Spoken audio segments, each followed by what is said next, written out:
as I said, in the second half of the program, I'm going to deal with some of the silent stars I knew in America, a somewhat selective group, and actually the link is D.W. Griffith, because I still regard Griffith as the greatest of all filmmakers. I'm deeply disturbed that to these days, he seems to be relatively forgotten. This year is the 100th anniversary of the first screening, public screening anyway, of The Birth of a Nation. And of course, everybody's so terrified of this film, nobody will show it in America. And it's ludicrous. A film made 100 years ago can incite riots. What nonsense. But I feel very strongly that Griffith has not had the recognition he deserves in the last few years. And so I decided for this part of the show, I'm just going to concentrate on people who work with Griffith. And I'm going to begin with Blanche Sweet, who was actually the first silent star I really knew well. She actually contributed to the silent picture. She wrote a piece about Judith of Bethulia for me. She's on the cover of my first book from 1970, Early American Cinema. I got to know her in New York. She would take me to screenings of the National Board of Review, of which she was a member.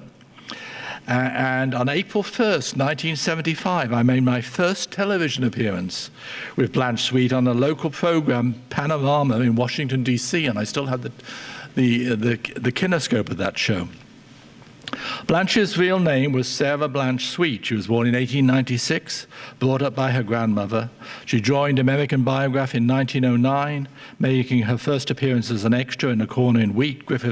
She was Griffith's first leading lady from 1911 onwards, and she, of course, has the title role in his first feature film, Judith of Bethulia, in 1913. She was somewhat difficult in real life, and I suspect probably in terms of her career, which obviously I think it might have continued longer into the Saudi era had she not been so temperamental, shall we say. In fact, Lillian Gish always used to call her Miss Sweet and Sour. She and Lillian actually didn't get along. I think Lillian was quite happy to get along with Blanche, but Blanche didn't really want to get along with Lillian because I think she resented the fact that Lillian obviously was the bigger star and Lillian's success never faded with the years, whereas Blanche was living in a tiny one-room studio apartment on Lexington Avenue in New York, and Lillian was living in a very nice East Side apartment. Blanche had some hobbies. She liked to fly her kite in Central Park. She once told me that NBC wanted to film her flying her kite, but she thought that kite flying required, sort of the right atmosphere and the right sort of day, and so she couldn't let NBC film her unless she was in the mood. She could be quite strange. She once told me that she was tight as a tick and then wanted to know how tight is a tick. She also argued that Darwin's theory of the origin of the species was wrong. And she was quite outspoken, very left-wing. When the Museum of Modern Art staff went on strike, Blanche would be outside the museum picketing and shouting abuse at the director of the museum and the Board of Governors. We last met when she was hospitalized at Bellevue, New York in October 1984. And I have to say that I actually wrote down what she told me at the time. She said, "You were always good looking, but now you are positively handsome." Now, how can I not like a silent star like that, regardless of her faults? She died 2 years later. She left her body for medical research, and eventually, some years later, her ashes were scattered at the Brooklyn Botanic Gardens, where there is a Blanche Sweet lilac. And I seem to recollect, Ron, there is a Blanche Sweet lilac here at the Cinema Museum, or has it died? No, we were given a Blanche Sweet lilac courtesy of Martin Saposi. And it's in Kennington Park. Oh, so it still survives. So Blanche lives on here in Kennington. I'm afraid the little plaque, brass plaque we have made up explaining that this was the Blanche Sweet lilac, who she was stone. Okay, that's... After about a fortnight. Well, that's sort of interesting, because Blanche... Sorry. We had a special event to celebrate it, and we had the oldest English actress come to lift a spade to the thing in, what was her name? Joan Morgan. Oh, Joan Morgan. I knew Joan Morgan. Yeah, great. The mayor of Lambeth. Oh, well, good. Blanche would be pleased. Actually, it's sort of interesting about the plaque being stolen, because I remember at 11 East 14th Street, where the American Biograph Studios were, there was an apartment building, and Blanche decided to put a plaque there. And actually, she asked me to write the wording for the plaque, which I did. And we put it up, we had a little ceremony, and then 2 weeks later, that plaque was stolen. So that's the way it goes.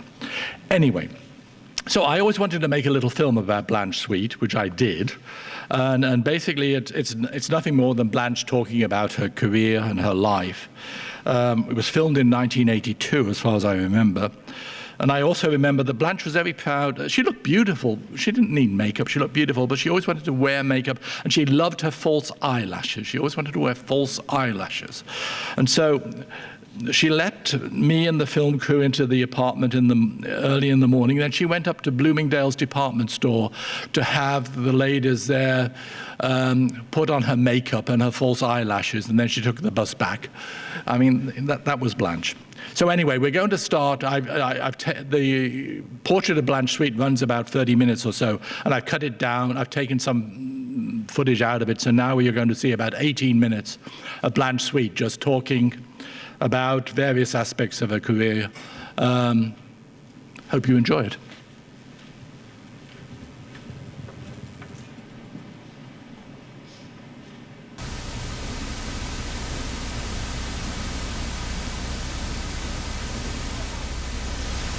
I'd like to read a statement or two, or should I say half statements.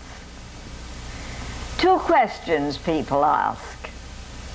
The greatest thrill in my career. And I answered, the first job I got in films. It led to 123 films, and later films became a new art form. The second question, my favorite role. And I reply, Little Eva, Juliet, Annabel Lee, Judith, Tess, and Anna Christie. Quite a variety.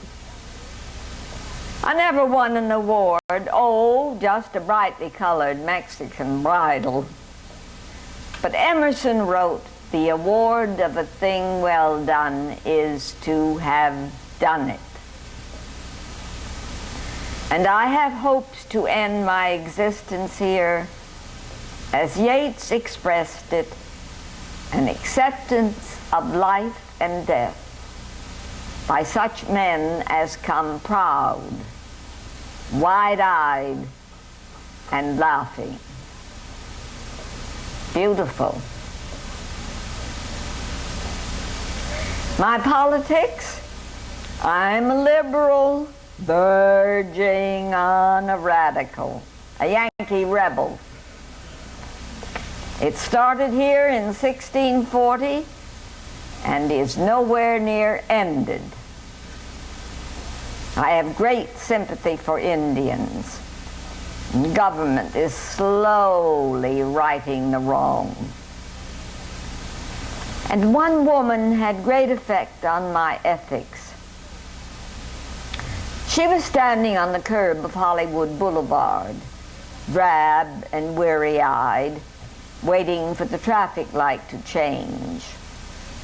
I was playing an ukulele, sitting in the back of my very expensive car, and our eyes met. We certainly weren't born equal.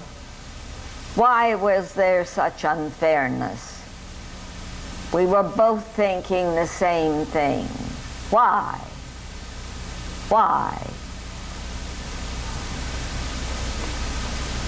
I'm proud to be referred to as a silent film actress, but that's ambiguous.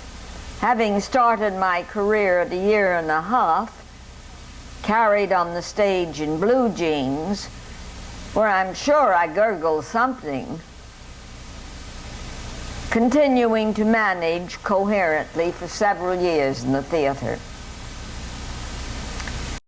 Then I ventured into silent films. When the time came, I passed the transition to sound for 3 pictures. The Woman Racket was the first.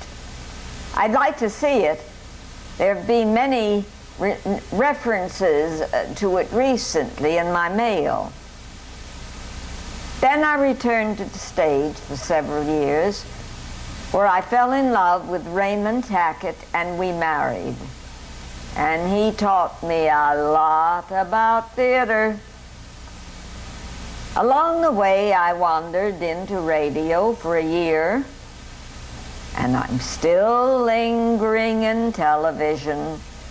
So I've certainly talked enough in all mediums not to be labeled silent. Now, should we go on talking? Well, you know, the time came when I had an offer to go to another company. Well, Cecil DeMille, as a matter of fact, we call him Cecil DeMille. He was connected with Sam Goldwyn and Jesse Lasky, 3 of them. So I went to Griffith and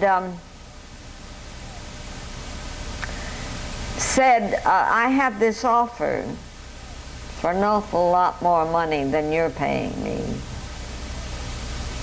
But I won't go if you don't want me to go.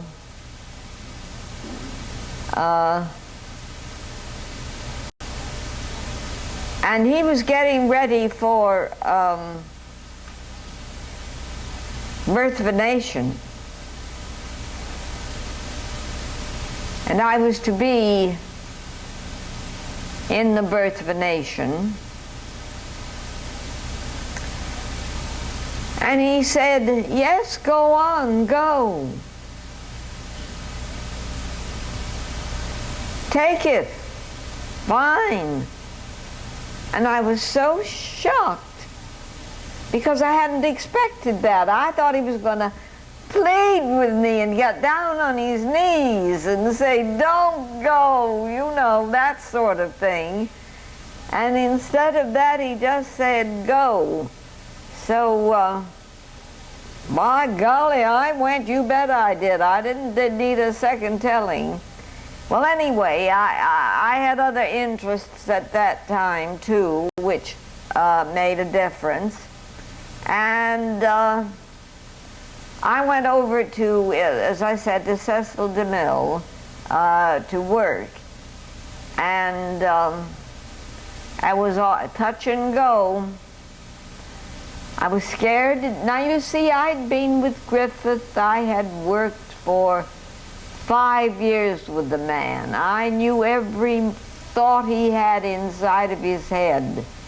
He knew me inside out. We both were, I mean, we could work in the dark and get along all right. And Cecil DeMille was an entirely different thing, a different breed altogether. And I looked at Cecil and I listened so carefully, and I looked him straight in the eye, and I stared and I thought, now what does he mean by that? What is he trying to tell me? What is he saying? What does he think I'm going to do? He's expecting a lot of me. I'm supposed to be one of the best actresses in the business. I'm supposed to be one of Griffith's best actresses. I'm supposed to be, you know, hotsy-totsy. I didn't know what he... Well, afterwards we talked about it, years and years later.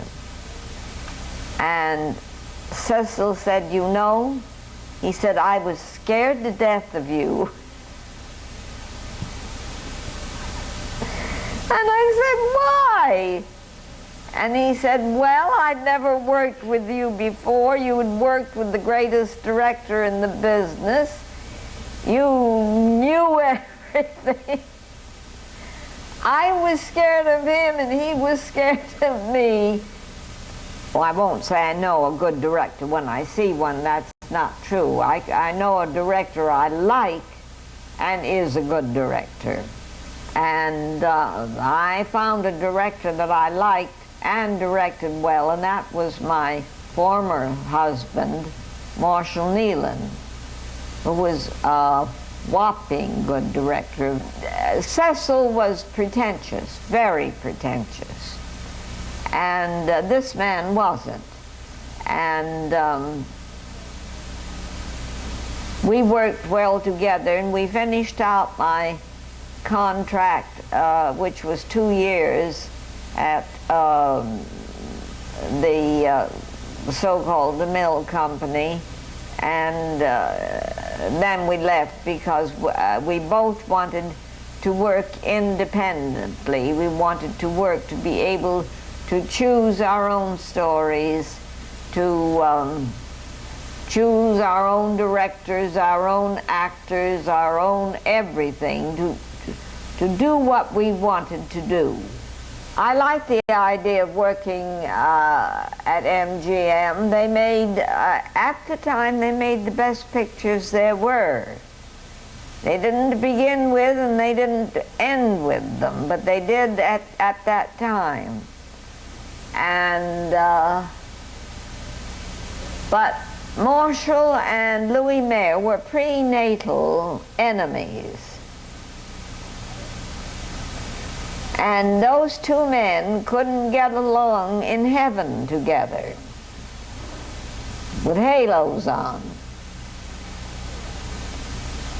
And it ended up by our splitting and going. Later I worked for MGM, but after Marshall's time, after I got my divorce. I think it was that my hair was blonde and I looked Swedish.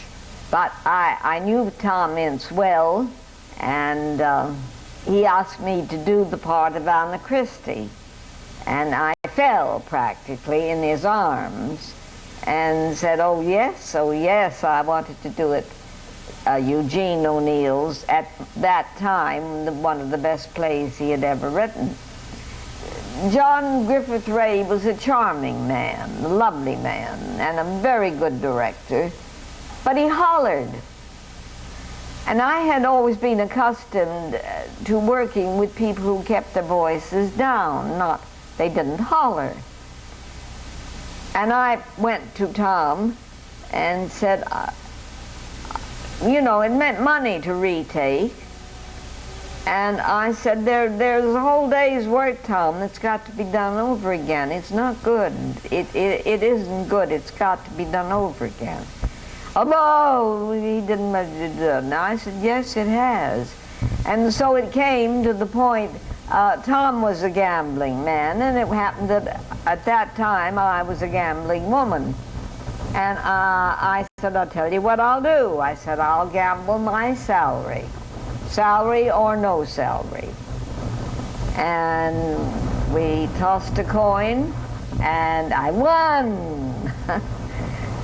And, but in one way I won, because when Tom came down the next morning I never worked with him before. And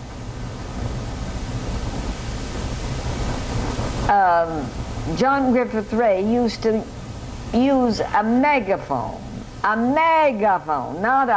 a little megaphone, but a megaphone about that long, and he'd use it for a close-up. And I mean, what can you do with a megaphone and with a close-up? You're not supposed to talk to anybody, let alone a megaphone. And you're supposed to leave them alone. They're supposed to know what they work, what they do is not a murmur supposed to be sounded. So Tom came down, and he started walking up and down. He sort of working up into the scene, getting ready for it.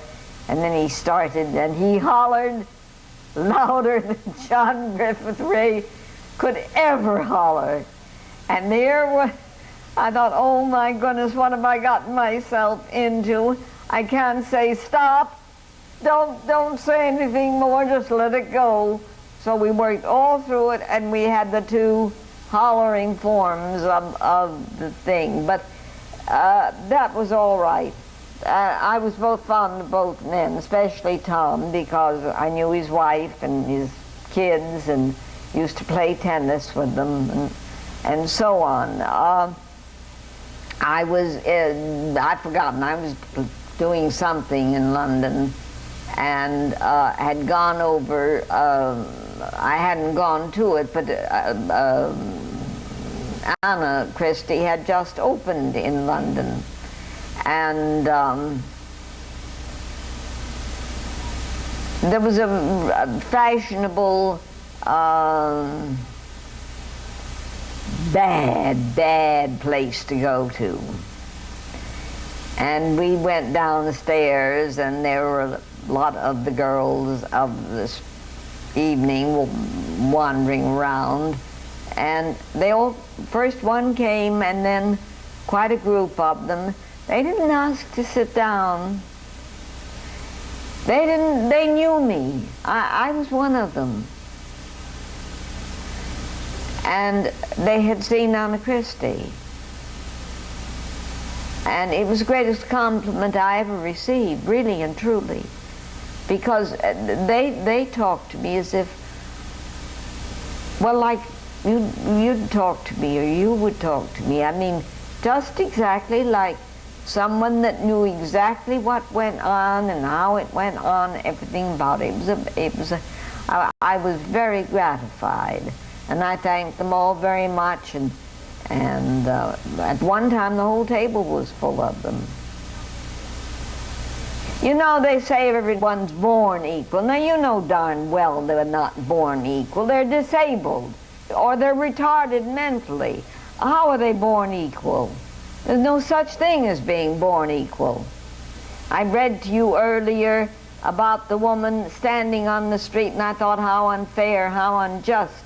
And here I am going with the ukulele and the driver in a Cunningham car, and there she is. She's got no car. She's going to walk home. She hasn't any clothes. She hasn't anything. She hasn't even got intelligence, really. And what is it like? What is it? It's all unfair. Of course, they don't throw bombs nowadays. They put them in shoe boxes and hide them, and they go off.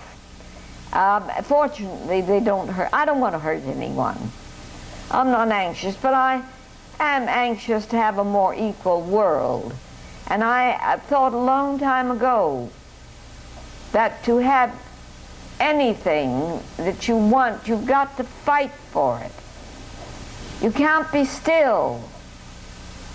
You just can't do it. They won't, if you, then they oh, well, you don't, then they say, well, let them subside, then let them go. Right now, at the 60s, they were fighting for things. Right now, they're quiet. They're not going to get anything more yet until they start fighting again. That's my opinion.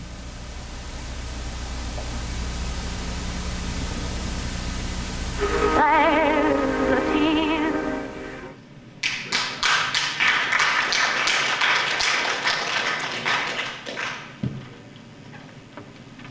We're not showing the end credits, Dave? No, it's okay, don't worry, don't worry.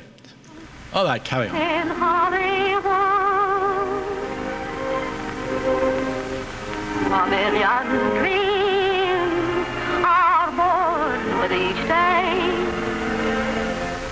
A million dreams keep fading away. Life with a spider and a fly, Hollywood. When the broken-hearted sigh is understood, the fortune seems to beckon to come. Oh, there's a for every smile in Hollywood.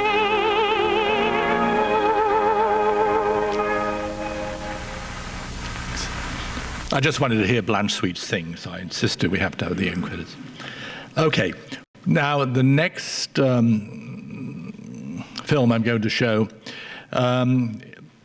consists of photographs of Jetta Goodall, who was the star of D.W. Griffith's 1929 film Lady of the Pavements. And I think probably it's sort of easier if we just show the photos and I'll talk over them, okay?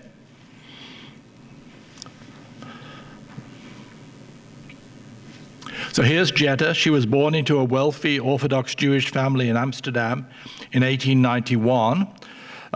She was extremely anti-Semitic when I knew her, which is quite surprising in view of her background. She always denied that she was Dutch, quite vehemently denied she was Dutch. In fact, if you asked her where she was born, she would say close to Versailles, and that's about all she would offer. Her temperament was actually legendary. There was once she contemplated whether to drop a $175 or a $200 lace handkerchief in a scene. She couldn't decide in one film whether her dress should be black or white. And once she agreed to wear a costume that Howard Greer, the designer, had made for her, sighing, "Well, if this is what you call a dress, I'll wear it." And then she wore it in exactly that same tone of voice. Now, she's somewhat remarkable because when they put the first group of stars on Hollywood's Walk of Fame in 1960, her star was on Vine Street in front of the Home Savings and Loan Bank. But unfortunately, Jetta had an argument with Home Savings and Loan and didn't want her star in front of this bank. So she was the only star who managed to have her star moved to another location.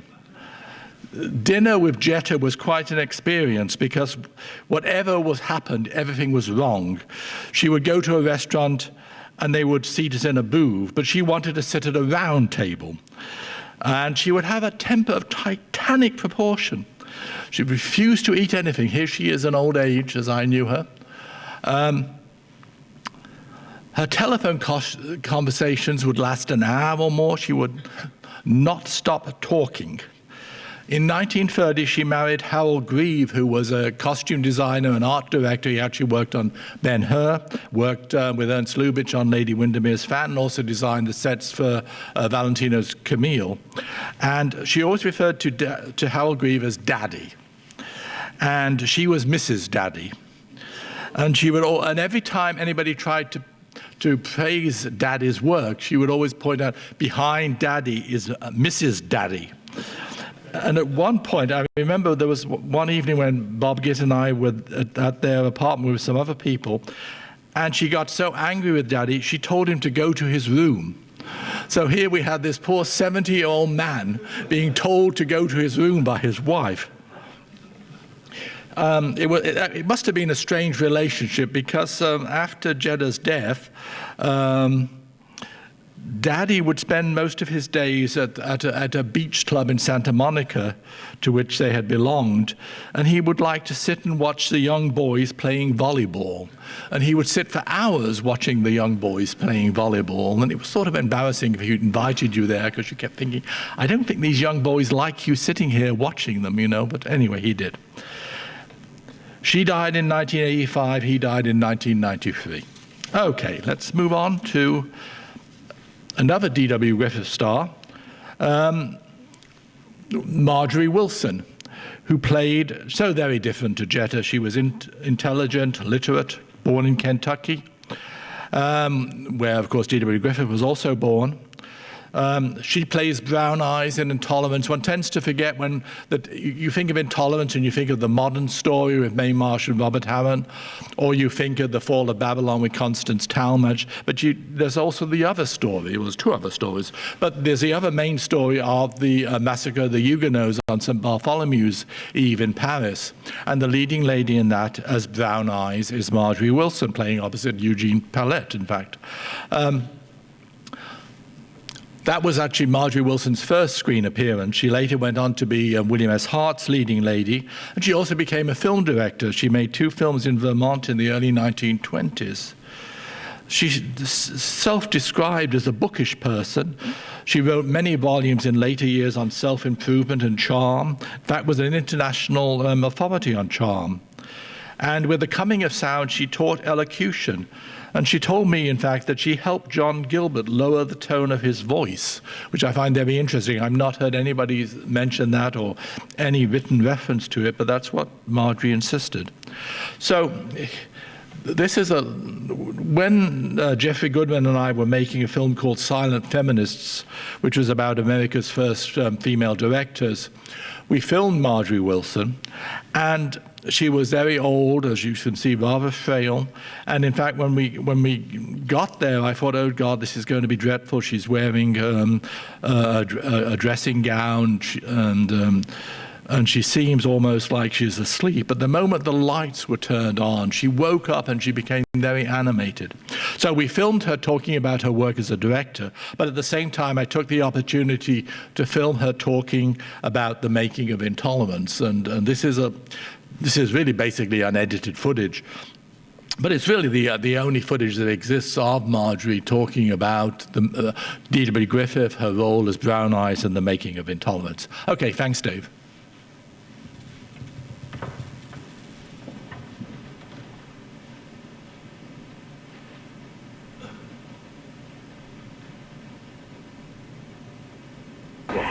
Well, when I arrived at the Griffith studio, Mr. Griffith was not there. And there was a constant worry about what he was going to think when he got there. And everybody had an idea of coming up to a certain level, you know.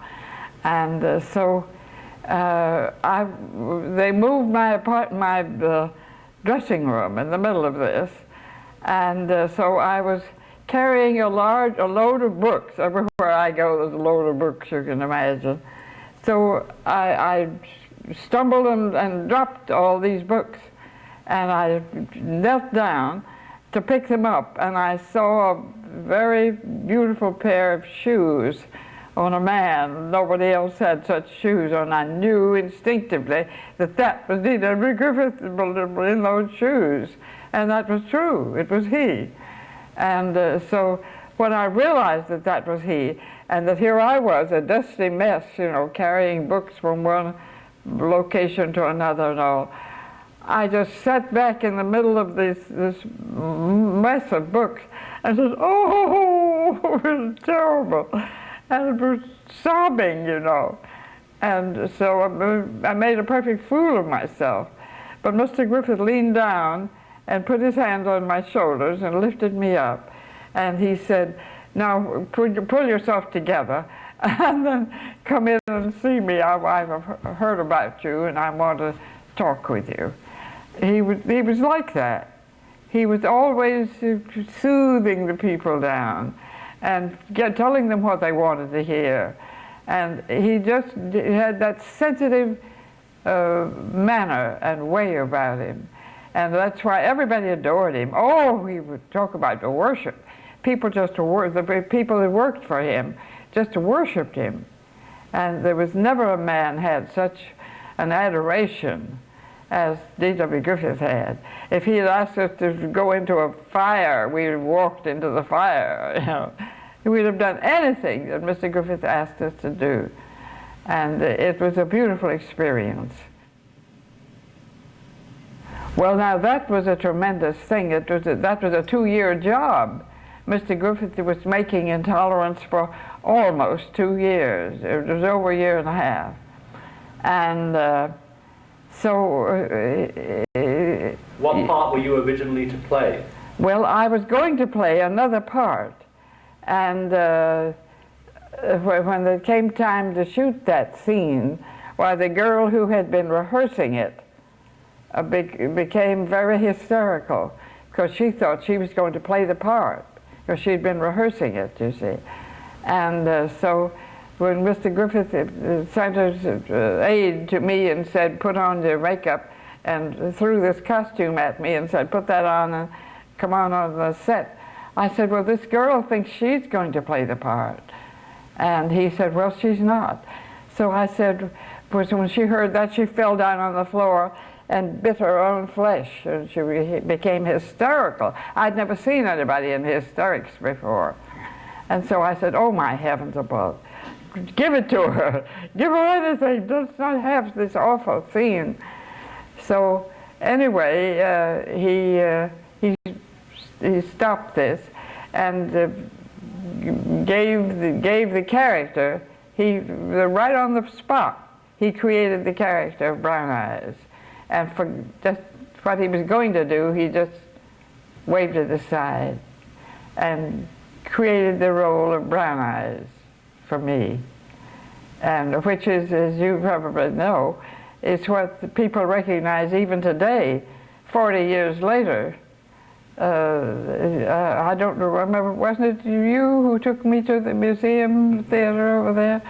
And they recognized me and gave me a nice welcome, a nice hand. Would Griffith talk to you as he directed you? What? Would Griffith talk to you while he was directing you in a scene? Oh, yes, yes, because it wasn't sound, you know.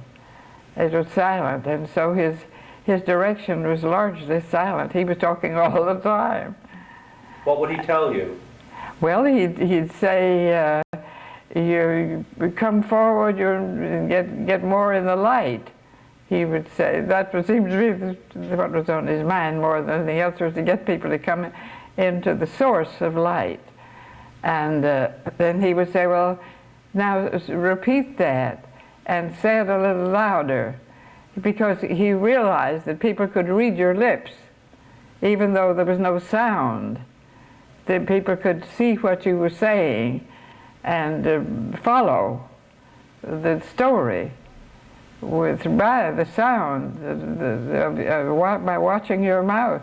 You didn't have to be a deaf person to follow the movement of a mouth, you know. And so he was just had that demand for us, and we followed it. What sort of man was he? Oh, was Griffith? Yes. Oh, he was a saint. He really was. The man was a saint. If there was any way in the world he could give people what they wanted, he would do it. If there was any way in the world he could make people feel better, he would do it. If there was any way in the world he could bring their performance up to what they were doing, why, he would do that. And he was just really a saint. That's all I can say. The kindness, just unbelievable kindness. And with every gesture, with every thing he said on the set, at least, he was there to help you. Did you socialize with him outside of the studio? Well, yes and no. That is, we went in a group. So it wasn't a question of socializing so much as it was just moving as a group. We would move to Mae Marsh's house, and Mr. Griffith would be there or would come. And we would gather around him, you know, like chickens around a hen, you know, and we would just be they took several publicity pictures of us grouped around him, and it reminded everybody more of chickens around the hen than anything else. But we gathered, and we did what he wanted us to do. Believe me, he never stopped till he got what he wanted. And his direction was clear, and you were never at sea. You never wondered what he wanted. You knew darn well what he wanted, and you could give that to him, as he would provide the emotions and the movements of mind and body into what he wanted. Oh, he was a genius, really a brilliant and kindly. Do you know most brilliant people are kind? Most brilliant people are kind. And when people say, oh, it's a hard-boiled business, it isn't anything of the kind. It's as soft as butter. And if you meet that demand for putting an idea over into the gentlest, most telling way, well, you were a success.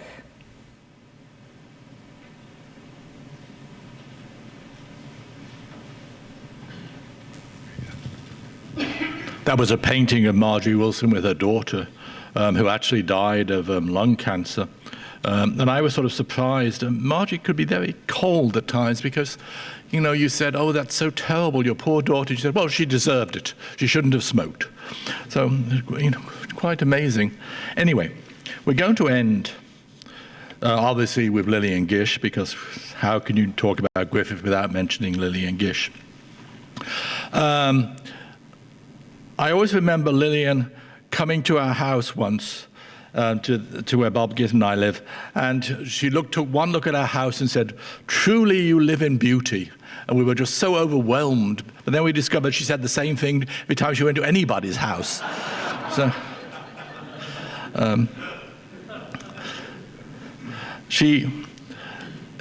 it is sort of interesting, actually. I don't know how many of you have read her autobiography, The Movies, Mr. Griffith and Me, which was co-written with Anne Pinchot. But I wonder how many of you are aware that Anne Pinchot also wrote a 1978 novel called Vanessa, in which there are thinly veiled representations of Lillian, Dorothy, D.W. Griffith, Robert Harron, and others, and which discusses in quite intimate detail D.W. Griffith's sexual relationship with Lillian and Dorothy, who the character identified as Dorothy actually has a child out of and is institutionalized by Lillian. So it's a sort of interesting novel. I recommend it.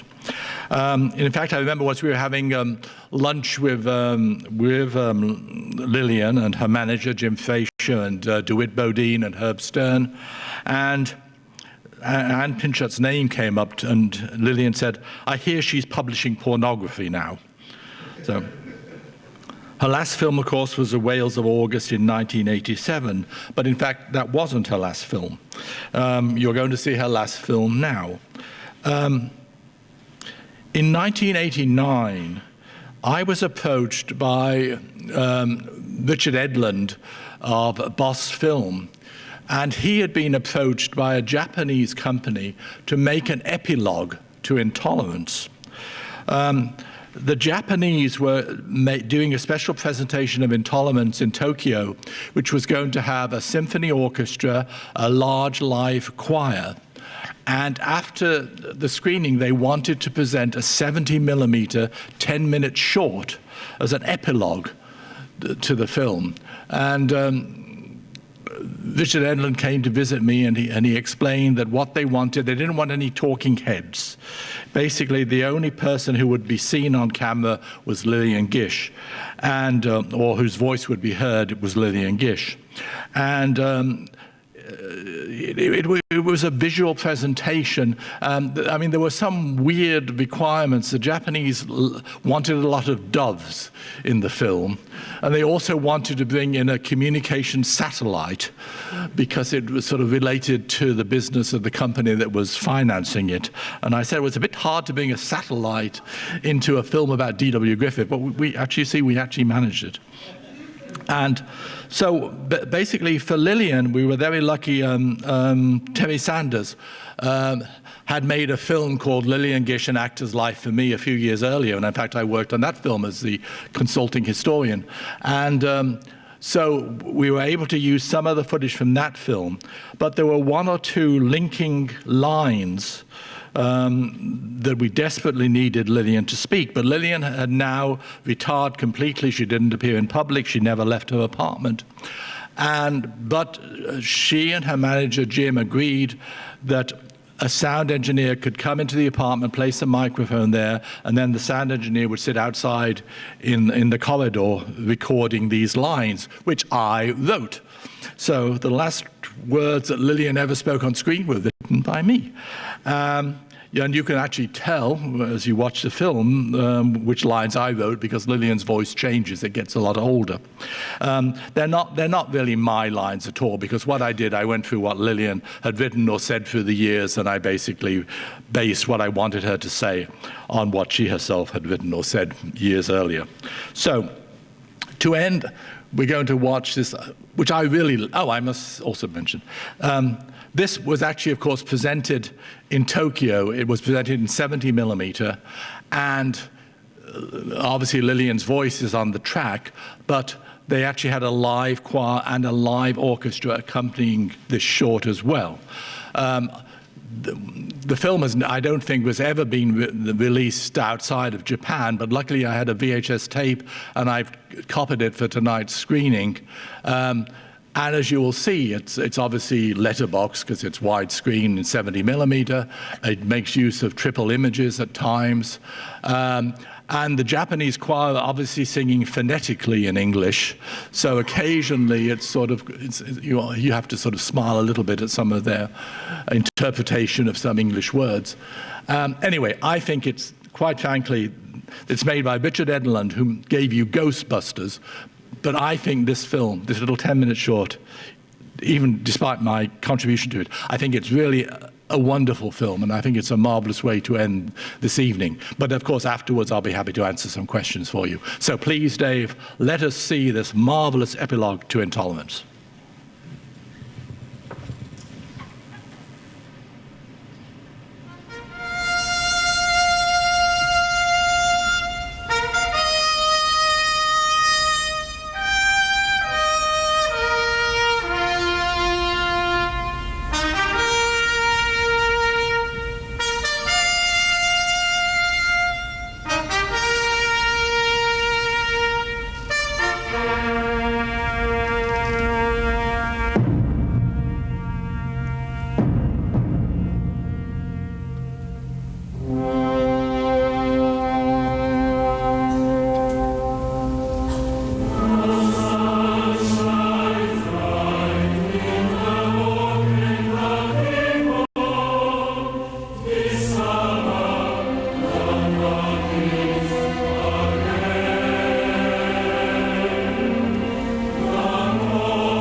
Griffith went into films in 1908, and by the time I got to films in 1913, he had given films their form and grammar, and he made mostly one-reel films.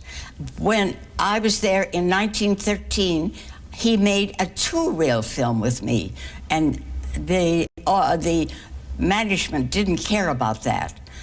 1914, he made a four-reel film, and they fired him.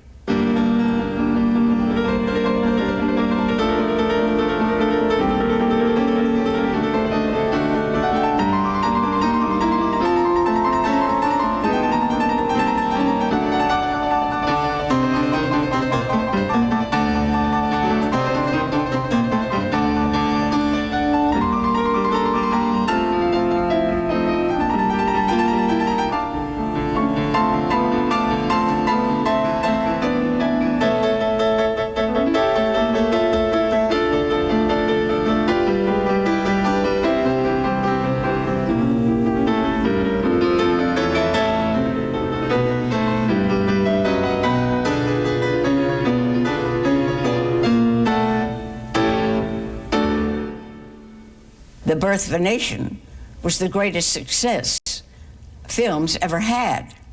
Theaters wouldn't take it. They can't sit through 12 minutes of film. So he put it into the legitimate theater here on Broadway at legitimate theater prices. And he had a 25-piece orchestra and sound effects. And it was a sensation, of course. Nothing like that had ever been heard of before. And that was the beginning of the films as important and an art form.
Babylon was 3/4 of a mile from where the camera was to where the men were on the back wall. And he said, I want both in focus. And Billy Bitzer said, that's impossible. He said, that's why we'll do it.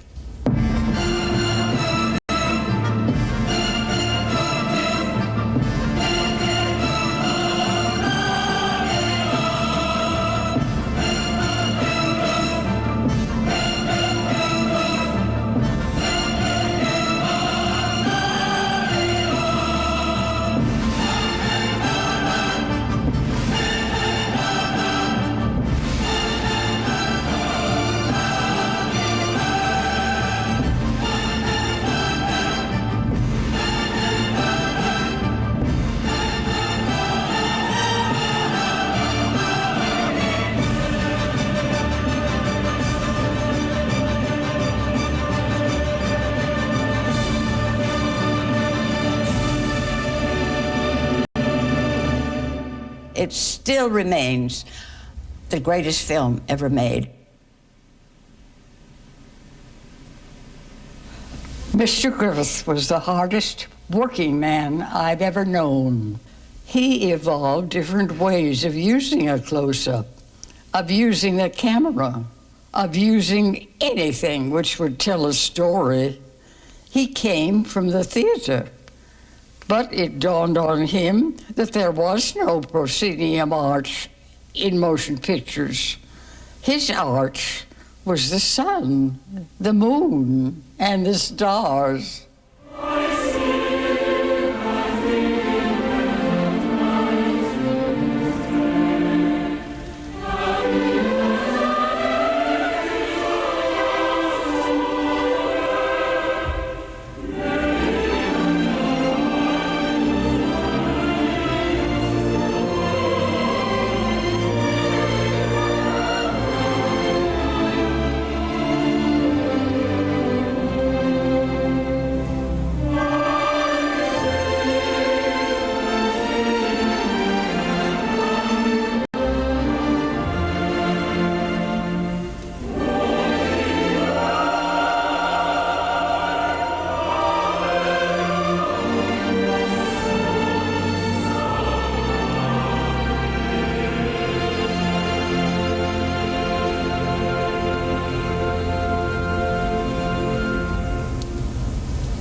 I've been asked to say a few words concerning the play of Green Street. Green Street. I wonder if there isn't a Green Street running through the heart and soul of every human being in the world.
When I was a child and looked up at the heavens, I saw stars.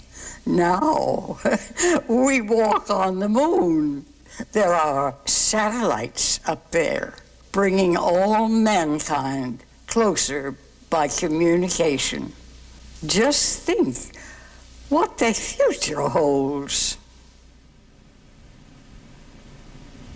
He said, this is the universal language. Film and music can speak to the world. And the reason we have wars is because men don't understand one another. He always stressed, take the responsibility of what you put on film. Mr. Griffith realized the power of film.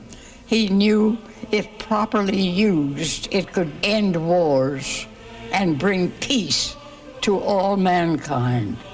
That was his dream, and it is still my prayer. How I wish that they could someday know the beauty and faith that David Wark Griffith had bequeathed them. I dropped a rose on his grave, not from a little chariot pulled by doves, but by, I hope, tender hands expressing what was in a sad and grateful heart.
I just love that film. I think it's marvelous. I wish, we could recreate or replicate the presentation in Tokyo, sort of here in London and also in America.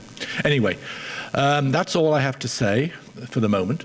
But I'd be happy to answer any questions you might have until I'm told to stop.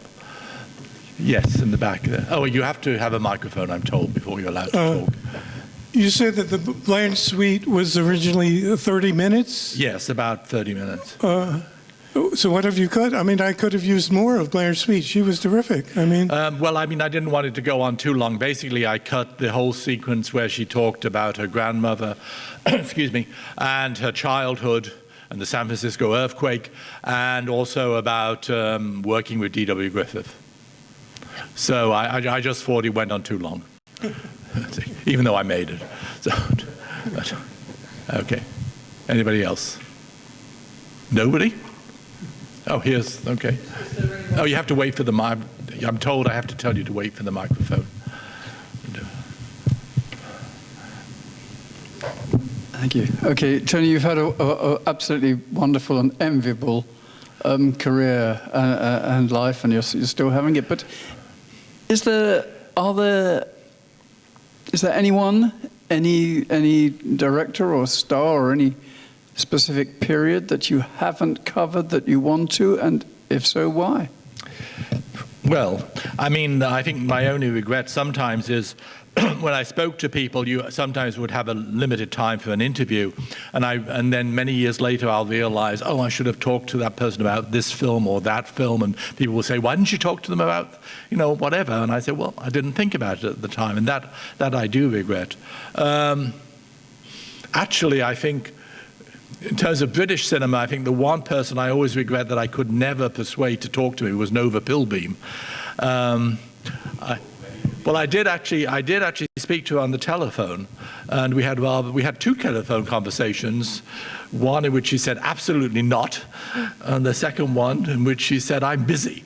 But no, I mean, but I really regret, because I would love to. I am a great admirer of Nova Pilbeam, and I wish I could have spoken to her. I know she came here to the Cinema Museum, so I'm told. Yes, and you didn't invite me. No, I wasn't in the country. I know. Okay, well. She wouldn't say anything about films at all. Well. She's very charming. Oh, I'm sure she was, yes. But anyway. Everything that Martin just said you didn't hear because he didn't have the microphone in front of him. The microphone's because of the camera. Oh, okay. All right. When you moved to America, Tony, did you manage to continue still seeing silent films? Well, yes, but I don't think they had the same impact on me. Somehow, I don't think I would have loved silent films as much had I not seen them on original nitrate prints thanks to Burt Langdon. I really think it's all thanks to Burt Langdon that I fell in love with silent films.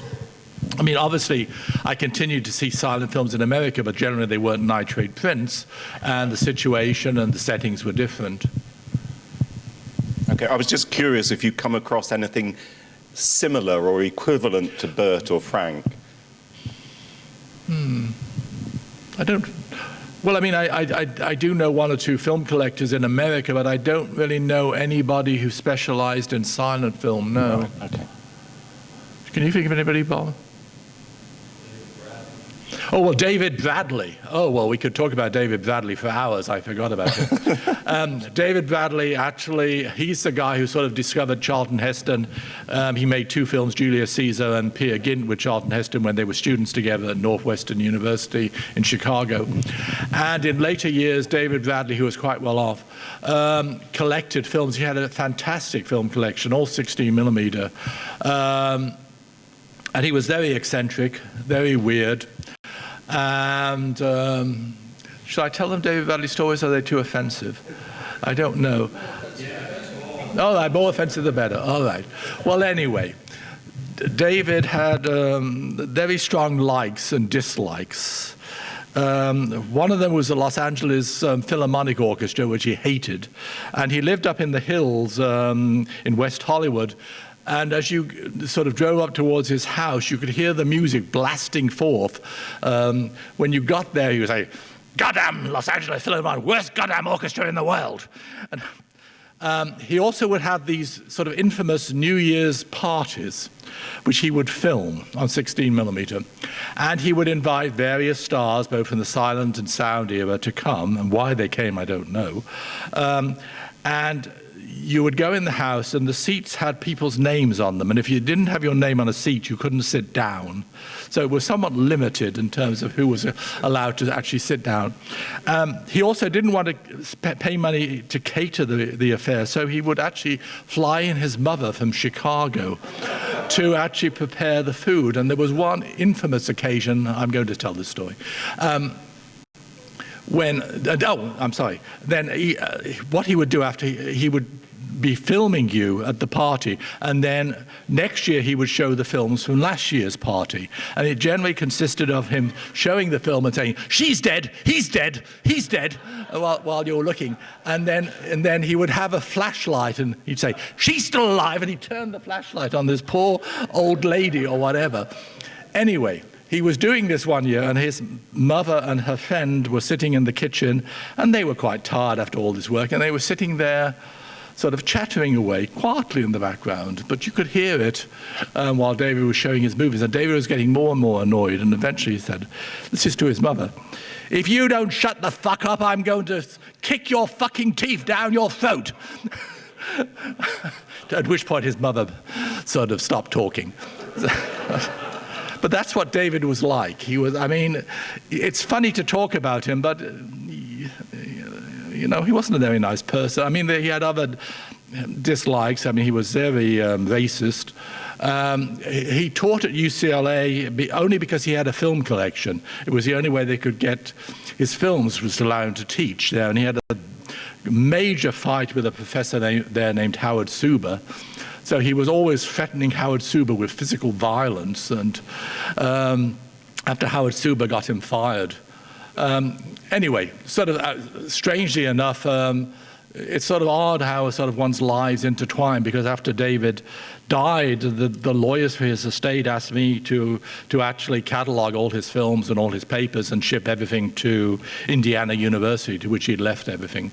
And oh, by the way, and also, David had this fantastic correspondence with film collectors and film people of a certain era. So there were files of correspondence with people like Philip Jenkinson, Kevin Brownlow, Theodore Huff, Seymour Stern. You wouldn't believe the dirt that was in those, particularly Philip Jenkinson, I might add. I couldn't believe the things Philip Jenkinson was saying in these letters or writing in these letters. But anyways, really, somebody should go to Indiana University and read these letters. They are dynamite. Anyway, sorry. Anything else? Oh, okay. Oh, well, somebody over here has a question as well, so closer. Oh, thanks. Okay. I just wondered if you met any of Griffith's other leading leaders, particularly Mae Marsh and Carol Dempster. Any memories of them? No, I'm afraid Mae Marsh was already dead when I came to Los Angeles, and Carol Dempster was extremely reclusive, and so no. Who I did meet. I mean, strangely enough, I was at somebody's house once, and they said there was an elderly lady next door who worked for D.W. Griffith, and it turned out to be Mae Marsh's niece, Betty, and she had actually been a child star, not a child star, a child actress, I think, in both Intolerance and The Birth of a Nation. So you sort of met these people, and you know, unexpectedly like that.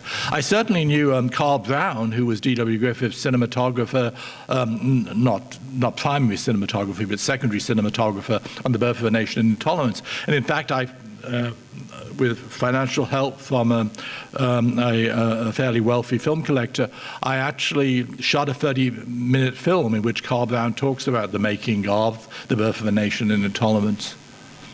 And there's probably other people as well that I can't remember now. So, sorry. Robert Kenny, the great Robert Kenny. He needs a microphone. All right. All right. I first got. Sorry. Okay. Yeah, that's right. I first got interested really in silent cinema through a magazine. I think it was called Silent Cinema. Silent Picture. Silent Picture, yeah. Which you wrote, edited. Yes. In the late 60s, early 70s, I think.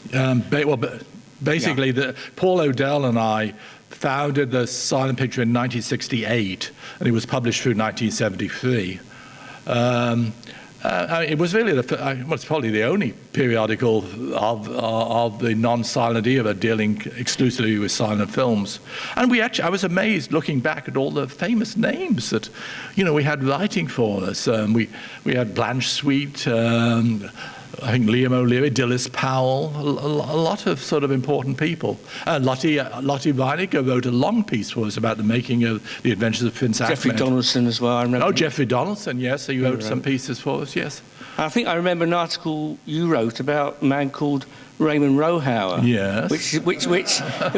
Which still sticks in my memory even today as being very vitriolic. Did you ever change your mind about him? No.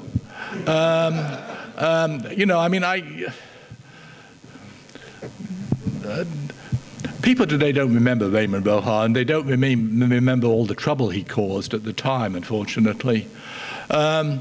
And in fact, after I wrote the article, I do have a letter from his solicitors telling me that they're not going to take legal action at this time, but they reserve the right to take it in the future. So for all I know, just talking about him now may sort of get them excited. So, no, I really think somebody really should do a lengthy article on Raymond Rohauer. John Baxter wrote a big piece about him in the Sunday Times back in the 70s, I think. And I had fairly substantial correspondence and collection of articles and other pieces about him, which I gave to the Motion Picture Academy some years ago. So there is a lot of background material out there if you want to write about him. What do you think of him? Well, what interests me is what happened to all the films he had, and they seem to pass on to somebody else. Well, he basically had them stored at the Library of Congress, I think at the Cinémathèque Française, and they were purchased after his death by the Duras Corporation, which has no connection to him. They just basically bought the rights. And God, who was the name? I know the guy who owned Duras, and I can't remember his name offhand. But anyway, his company went bankrupt, and about 2 or 3 years ago, the Rohauer collection was purchased by another entity. So they are around and they are available. The problem was that Rohauer claimed copyright in so many films that he didn't own the copyright in. So when you bought the collection, you were paying money for films that you couldn't really exploit. Rohauer claimed, for example, to own all the Jesse Matthews films, and I'm sure Canal Plus was not very happy with that notion. Is it true that he re-edited the films and so he could put in his own intertitles? Yes, so he could re-copyright them as new films. Yes, and that's how he got away with it. Well, yes, with some of the films, yes, certainly. There are a lot of films that are in the public domain that, and in fact, it's sort of, I'm sorry, I'm going all over the place, but anyway. I remember I used to know 2 really nice old guys, Alfred and Gilbert Church, who owned Ambassador Films, which was the successor company to Twickenham Films. And one of the films they owned was Broken Blossoms, because Twickenham Films had made Broken Blossoms with Dolly Hass and Emily Williams in the 1930s. And they had Twickenham Films had bought the rights to the silent version of Broken Blossoms from Griffith. And the Churches showed me the actual contract there where Dealer Griffith sold them the rights to Broken Blossoms. So it was in the public domain anyway, but Raymond Rohauer was really wanted to claim the rights to Broken Blossoms. So he was really very pushy with Ambassador Films trying to get them to sell him the rights. And they got so nervous they said, no, we'll sell the rights to the BFI. And I think they sold the rights to BFI for £100. So actually the BFI owns the rights both to the silent and the sound version of Broken Blossoms. But they don't seem to know they do.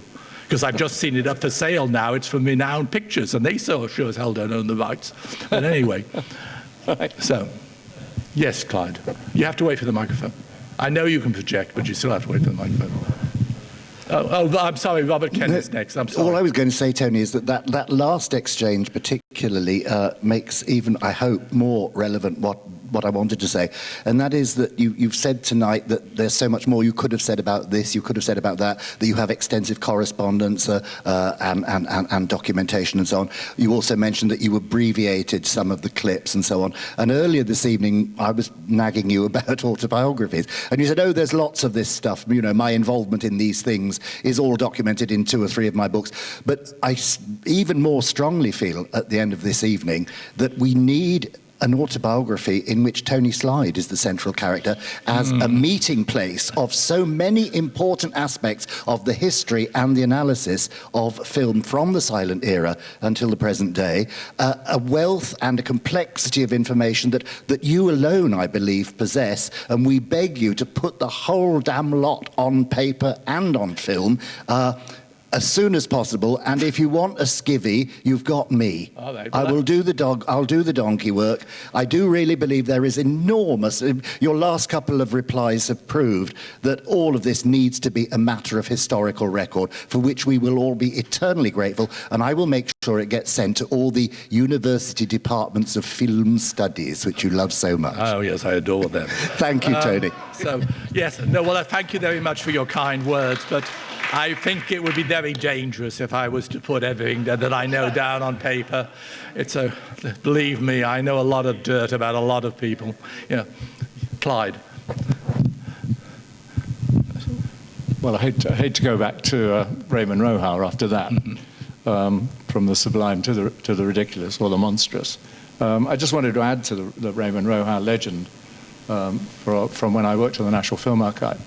He also claimed Birth of a Nation, of course, and he issued $1 million writs to every film archive that had a copy of Birth of a Nation so that they couldn't actually show it. And he did lock the film up for a while, until any of the archives dared to challenge him and actually show the film, because he didn't have any rights in it at the time. He also owned The Black Pirate, which, along with a lot of other Douglas Fairbanks films that he claimed, but he didn't have a showable copy. And that's the only time he negotiated with a fully fledged archive, namely the National Film Archive, to have that film restored and put into a shape, because it was, of course, a very special and peculiar color system that was being used on the Black Pirate. And the National Film Archive did actually restore it, and Harold Van gave it back to Raymond, but at quite a high price, I'm pleased to say. Good. So, well, many more stories. I wrote a diatribe about him myself, which has never been published. So perhaps encouraged by the words I've heard tonight, maybe it's time to put that into a published form. I was going to say many dealings with him. I was going to say also, actually, you're mentioning the Birth of a Nation. It was really Paul Killiam, who is no longer with us, who really deserves a lot of credit for standing up to Rohau over the Birth of a Nation, because Rohau, sued Killiam for basically millions and millions and millions of dollars, claiming that he owned the copyright in The Birth of a Nation. So Paul actually, went to court, and went all the way to the Supreme Court in America, arguing that The Birth of a Nation was in the public domain. So Paul wasn't going to make any money out of this. He basically wanted to prove. And I'm sort of proud to say I sort of worked with Paul. I did a lot of the research for him when the case was winding its way towards the Supreme Court, and I actually remember a court hearing in New York